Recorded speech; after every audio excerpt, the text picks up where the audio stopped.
I want to highlight Arlis Sturgielewski today, Mr. President. Arlis was born in Washington State in 1927, the same year as my mother. Like many women of that generation, she put herself through college at the University of Washington, and then she drove the Alaska Highway on an adventurous vacation with a friend and ended up staying. Here in Alaska, she met her husband, Bernard Sturgielewski, who tragically died in a plane crash in 1968. This left Arlis to raise their son by herself. This is also a time that she began a long history of community involvement and political engagement. In the 1970s, she was on a commission that allowed the merger of the city and the borough of Anchorage. This was a big deal, Mr. President. It created the municipality of Anchorage. She was elected to the Anchorage Assembly and then went on to serve in this body, Mr. President, as an Alaska State Senator from 1978 through 1993, 16 years in the Alaska Senate. During the time she served here in the Senate, she chaired many committees, engaged in many activities. But in 1968, she ran as the first Alaska woman for governor, Mr. President. Now, her last name is sort of a challenge, Sturgielewski. And so her campaign slogan was, "Let's just call her governor," to make it easier on her last name. It was not a successful run, but it was the first time a woman had stepped up to run for governor. She went on after that to continue to do community service.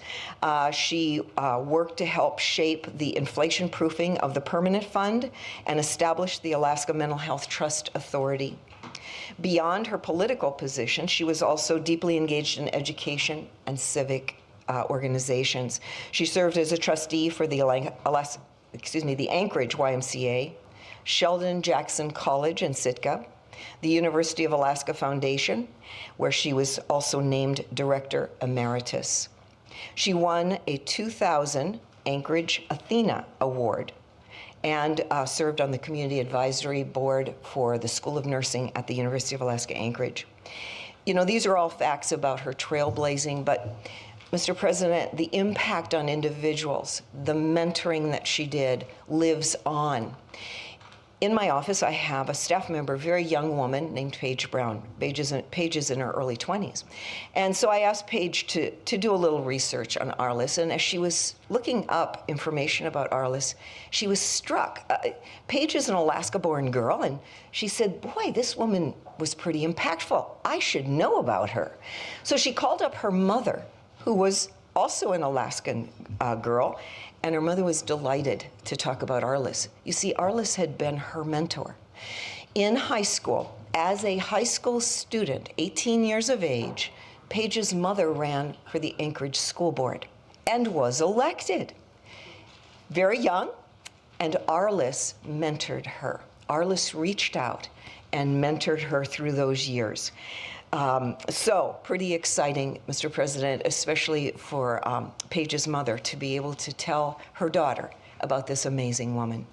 Mr. President, this is the end of Alaska History Month, of course, or excuse me, Women's History Month. But you know, history is being continued to be made by Alaska women. Thank you, Mr. President.